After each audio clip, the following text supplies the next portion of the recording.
The movie begins with an old man named Joe. He is heading to a bank because the bank sent him a yellow warning to seize the house he lives in with his daughter Rachel and granddaughter Brooklyn. We see him talking to the bank manager as he inquires about the warning he received. The bank manager tells him that this warning was sent to him because he was late in paying the interest on the loan he took from the bank. He tells him that because of the delay in payment, the interest will double, and that if he does not pay, they will send him a red warning, which is the last. And the red alert is an irreversible warning, as the bank will seize his house within a month only. He gets angry at what the manager said, and he tells him that they have defrauded him because they told him that the interest on the loan will not be doubled. He also tells him that his daughter and granddaughter live with him in the house, and if the bank seizes the house, they will be homeless on the streets. But even so, the bank manager wasn't interested in Joe's words. Suddenly, during their conversation, 3 masked people enter the bank in order to rob the bank, and they are shooting, which made people afraid. 2 of them entered in order to take the money from the employees,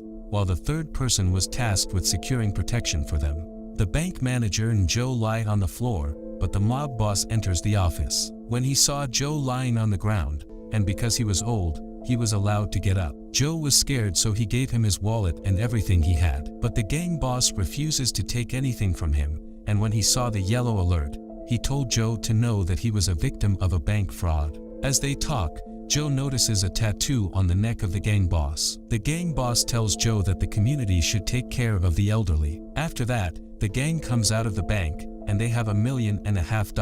As for Joe, during his interrogation by the police, he told them about the tattoo he saw on the neck of the gang leader. With the help of a police painter, they were able to identify the shape of the tattoo. Joe speaks with a federal agent named Arlen. Joe advises him to find the owner of the tattoo so they will be able to identify the gang. But Arlen didn't care what Joe said, so he let him go. Then his daughter and granddaughter come to take him from the police station. He tells them about what happened in the bank. After they returned home, they saw that the tattoo that Joe had told them about had spread in the news so that people could identify the owner of the tattoo. The next day he goes to meet his friends Albert and Willie to sit with them, telling them about the robbery, and he was very excited and happy. He tells them that so far the police have not been able to find the gang. While talking to them, Willie tells them that he has been retired from the factory where they work. Joe and Albert tell him that they too have been retired, but the factory did not give them any money or severance pay, even though they had been working there for 30 years. Because of this,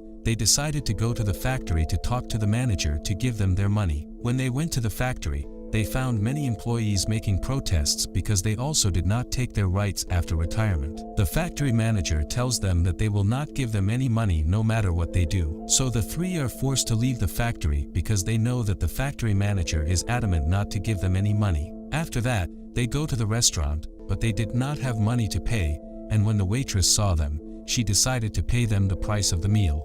Then they go to Willie's house and hang out together. After Joe returns home, he finds the red notice from the bank. The next day Willie goes to the hospital to do the dialysis he does every week. But the doctor tells him that dialysis is of no use anymore and that he must do a kidney transplant. He advised him that one of his relatives donate to him because no one would donate to a person of his age, and also he must pay large amounts of money to the donor. And the doctor also told him that he did not have much time and that there should be someone to donate to him because his condition was critical. After that, he goes to talk to his granddaughter via video call because his daughter and granddaughter are in another country, and that his daughter does not come to visit him constantly, and he tells his granddaughter to ask her mother to visit him as soon as he needs them. She promises him that she will tell her mother about it. At this time Albert was teaching a child how to play music because he was a former musician. As for Joe, he was waiting for his granddaughter, Albert, to take her home after school, and she asked him to bring her a dog, as he promised. Then they meet to celebrate Willie's birthday. They are having dinner when Joe tells them he wants to rob a bank. They were surprised by what he said and they thought he was joking.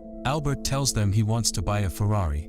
Willie tells him that he wants to play football, but all these dreams are impossible. But Joe takes them seriously, so he takes out the red notice he got from the bank. He told them that he was going to be kicked out of the house and that he had to act as soon as possible. He believed that the banks ruined his life and the lives of many people through exaggerated interest on loans. Because of these reasons, he decided to rob the bank. There were 2 possibilities for this. Either they will rob the bank and they will get the money, or they will be arrested and therefore they will be in a place with a bed and food and not homeless people. Before they can give their opinion, Willie's elderly friends come carrying a birthday cake and sing for him, after which he makes his wish. When they return home, Willie calls Joe and tells him that none of his previous wishes have been fulfilled and he decides to share his wish this year. He told him that he wanted to live a better life than his previous life, and he asked him if he was serious about the bank robbery. Joe tells him he's being serious and he tells him they have nothing to lose. Willie is excited about the idea, but they agreed that they would only steal the money that they were supposed to take from the factory, because this is their right, and they are not thieves in the first place. After that, they called Albert, and he was not convinced of the idea because he did not want his life to end in prison. He tries to advise them and tell them that they are not criminals, but to no avail. Finally, he started to think about it. The next day they met. Joe and Willie come down to rob a supermarket to eat because they have no money. But the security cameras catch them and the security official chases them and easily she arrests them, and Albert, who was very angry with them, was caught because he did nothing and was caught despite that. When the owner of the supermarket saw them and noticed that they were old, he decided to forgive them and not inform the police. He also gave them free vouchers to take what they needed. Albert is very angry and he was mocking them because they failed to rob a supermarket. So how will they end up wanting to rob a bank? He did not allow them to ride with him in the car and decided to leave them on the street. Despite Albert's harsh words, Joe decided to have a third professional with them, because if they tried to rob the bank in this way, they would not be able to steal a single dollar. Joe tells him he knows a criminal who could help them with the robbery. Then he takes Willie to a guy named Murphy, and they found drugs in his house. They knew he was doing illegal things. Joe asks Murphy to find a gangster for them to help them with something. He tells them he will find someone for them and call them. Albert goes to the supermarket and meets Annie, and they get close to each other. Then the three meet at the restaurant and read in the newspapers that the factory they were working in had used their money to pay the factory bills. Albert gets angry because of this, and he finally decides to agree to participate in the robbery with them. They agreed to talk to the fourth person, and indeed they started planning the robbery. Then they meet a person named Jesus who will help them plan this operation. They offered him 25% of the money they would steal if he helped them, and he agreed. At night they went to have dinner, and after that they decided to count the money they deserved from the factory. The total amount was $1.25 million. They agreed that if they stole an amount greater than this amount, they would donate the surplus amount to a charity. The next day, they go with Jesus to put together a robbery plan, and they determine how long it will take them to prepare the plan to rob the bank, and the period is 20 days before the bank seizes Joe's house. They entered the bank and knew the location of the surveillance cameras, the number of employees and guards present, and they also knew the entrances and exits of the bank. They also chose the car in which they would escape. Jesus teaches them how to steal cars in case of an emergency. As the days go by, they exercise to improve their physical fitness. They prepared an alibi for themselves, and they decided to volunteer and participate in a project for the elderly that will happen on the day of the robbery. If the police suspect them, they will have a strong alibi. Jesus warns them that every employee has a certain bundle of money containing tracking devices that they give to any criminal so that the police can catch him. He tells them that once they enter the bank they will only have 2 minutes to carry out the robbery before the police arrive. Then they train to shoot, although they will take weapons with them just to scare people, and they will not use weapons only in the worst case. Days pass until the day the theft is carried out. On this day, Joe goes to say goodbye to his granddaughter, and he tells her to take care of herself in case anything happens to him.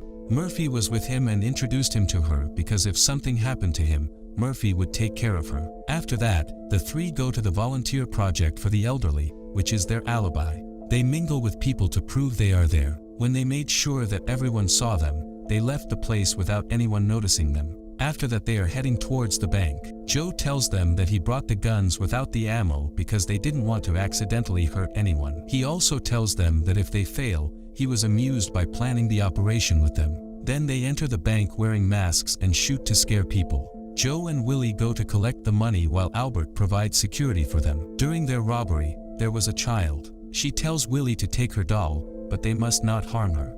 He tells her that he will not steal anything from her, and suddenly he has a fit of fatigue while talking to her and falls next to the child. She tries to help him breathe, so she takes off his mask. Because of that, she saw the thief's face and also saw the wristwatch, which had his granddaughter's picture on it. Albert tells them that the 2 minutes are up and that the police will arrive soon. Joe goes to help Willie escape, but suddenly the bank manager shoots them. But he was tense and afraid. Albert keeps hitting him with fake shots and then they run away. They had $2 million from the robbery. After the operation is over, they disperse and then meet at the restaurant. Albert was playing music for them and he was very happy. After they leave the restaurant, Willie falls to the floor telling them that he is very tired. Next, Joe and Albert go to visit him in the hospital, where the doctor tells them that their friend has kidney failure and that his condition is very serious, and he tells them that he must not leave the hospital until after he performs a new kidney transplant, or that his condition will worsen until he dies. Meanwhile, the police were investigating the bank robbery. They saw on the surveillance cameras part of Willie's face,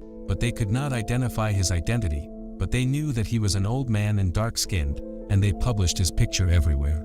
After that, we see the manager of the supermarket telling the police about the robbery that the three carried out, and he tells them that they look like the people who robbed the bank. Then the police go to every one of them and arrest him. They are being investigated, but they were adhering to the alibi of absence. In addition, the police could not find any money in the house of any of them because Joe had left the money with Jesus. Although there was no evidence, Agent Arlen did not believe them. He put them in front of all the suspects in the robbery. Willie was afraid that the little girl would easily recognize him. The child approaches the suspects to tell them about the person she saw.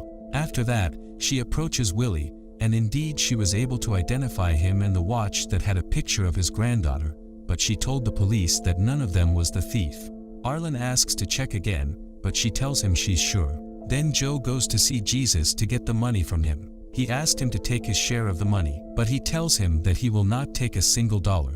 When Joe asks him why, he tells him that it is the community's duty to take care of elderly people. Here, Joe discovers that Jesus is the boss of the gang that robbed the bank at the beginning of the movie. He was helping them because he knew the bank wanted to take over Joe's house. He asks him about the tattoo he had on his neck, and he tells him it was a temporary tattoo. And that was a smart move by him to delude the police with his true identity. During their conversation, Agent Arlen suddenly entered them while talking to them, but he did not suspect anything, so he left them and left. When they left, Joe put a large sum of money to the waitress who was helping them as a token of thanks. They also sent money to their elderly friends. Albert also donates his kidney to Willie. Joe gives a touching speech to his best friends Albert and Willie on Albert and Annie's wedding day. Joe says if you have friends from your younger days and they are still with you, then you must be a lucky person. He says he is a lucky person because he has such friends. Make sure to subscribe and turn on notifications to watch more videos like this.